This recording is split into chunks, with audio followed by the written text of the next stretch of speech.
Mesdames, Messieurs, bonsoir et bienvenue à cette édition d'information dont voici les titres. Fin ce mercredi de la rencontre tripartite entre le guide Chérif Ousmane Madani Aïdara, la CMA et le Gatia. Objectif, la cessation des hostilités à Kidal.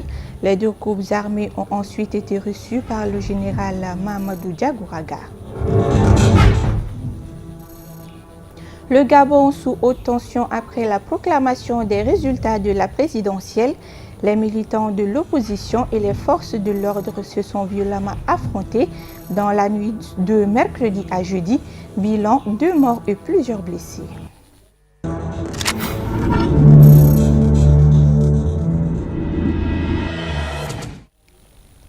Nous sommes des frères du même sang, d'un même peuple, d'une même nation et du même territoire et nous devons accepter le vivre ensemble. Telle est l'information principale ressortie à l'issue de la rencontre tripartite entre le guide Ousmane Chérif Madani Aïdara, la CMA et le Gatia, des pourparlers de 3 jours pour trouver une solution à la crise communautaire de Kidal. Boura Madiara pour le commentaire.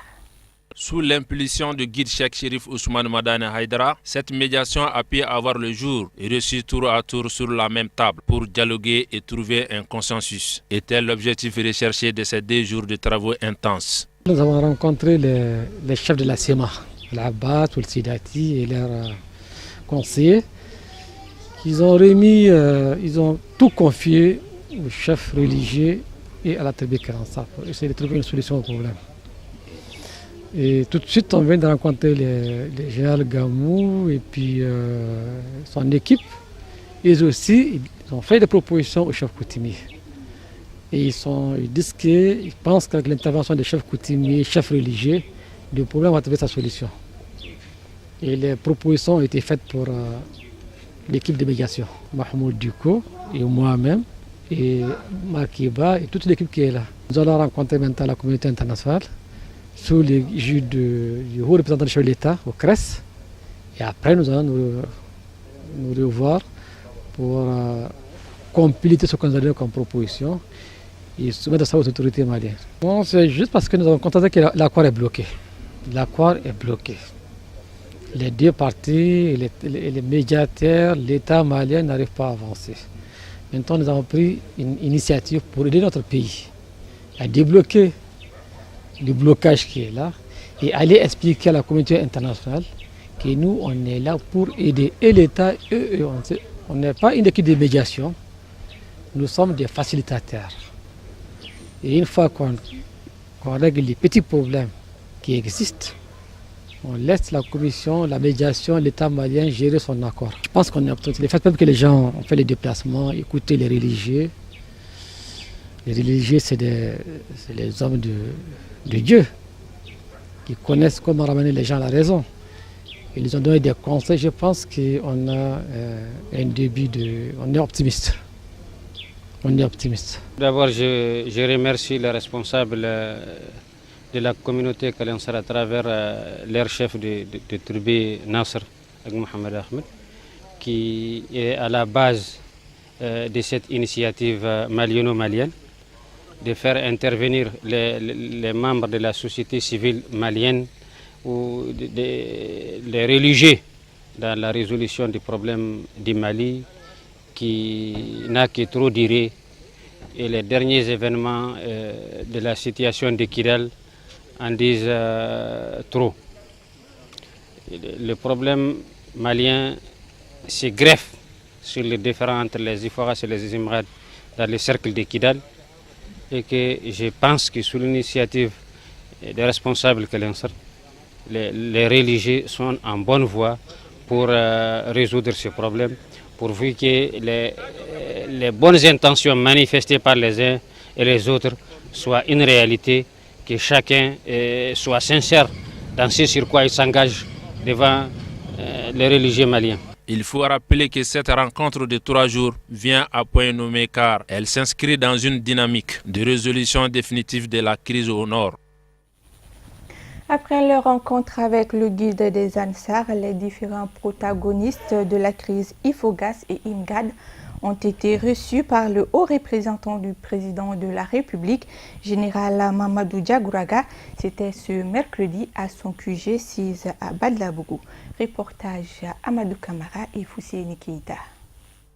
Le haut représentant du président de la République a rencontré ce mercredi les groupes armés à Bamako suite à 3 jours de dur labeur chez le guide Saïd Chérif Ousmane Madani Haïdara. Cette rencontre avait pour but la cessation des hostilités à Kidal qui bloque la mise en œuvre de l'accord issu du processus d'Alger signé à Bamako. C'est une rencontre à la demande des autorités religieuses, donc le président du Haut Conseil islamique et le guide spirituel Chérif Haïdara. Pour lui dire leur souhait de s'investir dans le dossier de la gestion du problème de Kidal. Je ne peux pas vous dire où est-ce que nous en sommes avec le dossier parce que ce pourquoi nous sommes venus aujourd'hui, c'était justement de participer à cette réunion puisque nous sommes dans une initiative similaire des hommes de bonne volonté qui ont été mobilisés par d'autres hommes de bonne volonté. Parce que le problème est national. Oui, le processus se poursuit, mais ce que je voulais dire, c'est qu'après le constat de blocage de dialogue entre les deux parties, la CEMA et la plateforme, donc des Maliens de bonne volonté ont cru devoir se mobiliser pour offrir leurs services, pour parler entre les frères, pour faire taire les armes à Kidal et que la paix revienne. D'abord, déjà un cessez-le-feu et qu'ils puissent donner le temps à ces bonnes volontés de s'investir pour trouver les moyens d'un vrai dialogue et d'une paix durable dans notre pays. Cette rencontre de haut niveau entre le haut représentant du président de la République se tient à un moment crucial dans l'histoire de notre pays, car la situation de Kidal a mis à genoux la mise en œuvre de l'accord issu du processus d'Alger.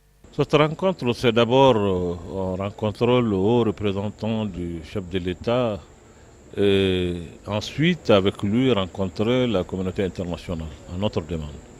Parce que nous voulons quand même nous impliquer dans ce dossier pour aider à passer cette étape qui devient difficile.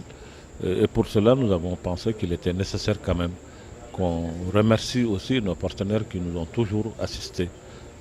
On n'est pas là pour nous substituer à eux, mais nous sommes là encore pour aider. Non, très confiants, très confiants. Ils sont tous nos frères, nous les avons tous écoutés. Et je pense réellement que tout le monde a montré des signes de bonne volonté pour qu'on y arrive vers quelque chose de positif. Le haut représentant du président de la République pour l'application de l'accord d'Alger sera désormais la pièce maîtresse côté gouvernement pour le suivi de l'accord entre les groupes armés et Bamako. Au Gabon, 24 heures après la proclamation des résultats de la présidentielle, les tensions restent vives à Libreville. L'opposant Jean Ping affirme que 2 personnes ont été tuées et plusieurs blessées dans l'assaut des forces de sécurité contre son QG. Amadou Diarra pour le commentaire. Vers 1h du matin, mon QG a été bombardé par hélicoptère et cerné au sol par des troupes de la garde présidentielle, de la police et des mercenaires. Ces propos sont ceux de Jean Ping, suite à l'assaut mené par les forces loyalistes dans la nuit de mercredi à jeudi. Nous avons eu au sol des gens qui ont pénétré dans les locaux, qui ont tué, tout cassé et qui ont lancé des bombes lacrymogènes à l'intérieur du bâtiment, a-t-il ajouté. Ce scénario est la résultante de la proclamation des résultats de l'élection présidentielle en faveur de la dynastie Bongo, Ali Bongo, pour un deuxième septennat avec 49,80% de suffrages devant Jean Ping, 48,23%, 73 ans, ex-cacique du régime de feu Omar Bongo. Cet écart marginal représente une différence d'environ 5600 voix dans ce petit pays immensement riche en pétrole et dont la population est estimée à 1,8 million d'habitants. Jean Ping a également déclaré que tout le monde sait que c'est lui qui a gagné les élections. De ce point de vue, l'opposition a réclamé un recomptage des voix dans tous les bureaux de vote. L'Union européenne, notamment la France, les États-Unis ainsi bien que l'Union africaine demandent le recompte des voix bureau après bureau et appellent les deux camps au calme. La tension monte au Zimbabwe alors qu'une nouvelle grève générale était prévue ce mercredi à Harare, la capitale. La société civile a appelé les Zimbabwéens à rester chez eux pour protester contre le gouvernement du président Robert Mugabe. Une faible mobilisation à l'appel de la grève a été constatée. Mercredi, l'appel à la grève du mouvement #Tajamouka, signifiant Nous sommes agités, a été très peu respecté à Harare, dans la capitale, alors que la police anti-émeute patrouillait dans les rues des principales villes du Zimbabwe. Les commerçants qui ont ouvert avaient reçu des menaces selon lesquelles ils perdraient leur licence s'ils restaient porte close, a affirmé le porte-parole du mouvement. Il y avait aussi une forte présence policière intimidante pour le public, a-t-il ajouté. En dépit de cet échec, les grévistes ont affirmé que la campagne anti-Mugabe se poursuivait. Nous ne cessons pas la mobilisation parce que les problèmes que nous soulevons ne sont toujours pas résolus.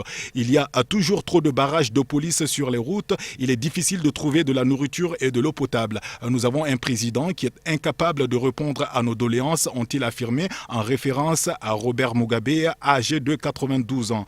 Les anti-Mugabe réclament donc le départ du président au pouvoir depuis 36 ans, qu'ils accusent notamment d'être à l'origine de la faillite économique du Zimbabwe. Mais pour l'heure, le gouvernement ne montre pas de signes de faiblesse et déploie la police à chaque rassemblement.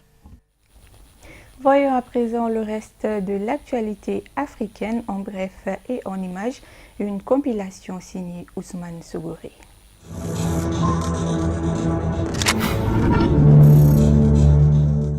Le dialogue national a été ouvert ce jeudi 1er septembre 2016 en République démocratique du Congo, avec comme enjeu trouver une issue à la crise. Le dialogue national qui durera 15 jours est censé amener à des élections crédibles et transparentes dans le respect de la Constitution. Les principaux partis de l'opposition soupçonnent le gouvernement congolais, mais aussi la CENI et la majorité, de tout faire pour maintenir le président Kabila au-delà de son deuxième et dernier mandat qui se termine en décembre 2016. De son côté, la majorité dénonce des discours incendiaires de l'opposition qui menaceraient la démocratie.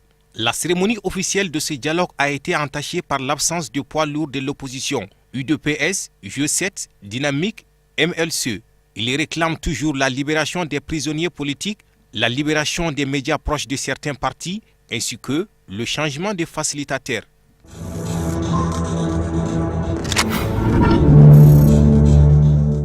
Au Tchad, le président de l'Assemblée nationale, Haroun Kabadi, a convoqué lundi la conférence des présidents, où siègent les membres du bureau du Parlement. Il a annoncé que le Parlement va être appelé à serrer la ceinture en raison de la crise économique que traverse le pays. Les députés sont amenés à réduire de moitié leurs indemnités. La décision a été approuvée lundi 29 août par la direction de l'Assemblée nationale. Après discussion, ils ont convenu d'une réduction de 50% des indemnités des députés.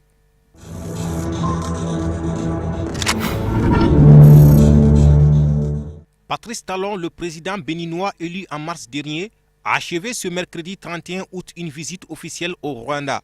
3 jours pour renforcer les relations d'amitié et de coopération entre les deux pays, mais aussi pour observer de plus près un pays souvent loué pour ses résultats économiques.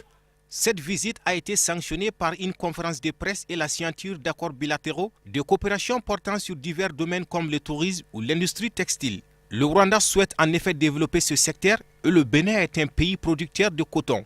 En retour, le Bénin souhaite bénéficier de l'expertise du Rwanda en matière de numérique. En venant en visite officielle au Rwanda juste après le Nigeria, Patrice Talon a assuré vouloir lancer un message fort.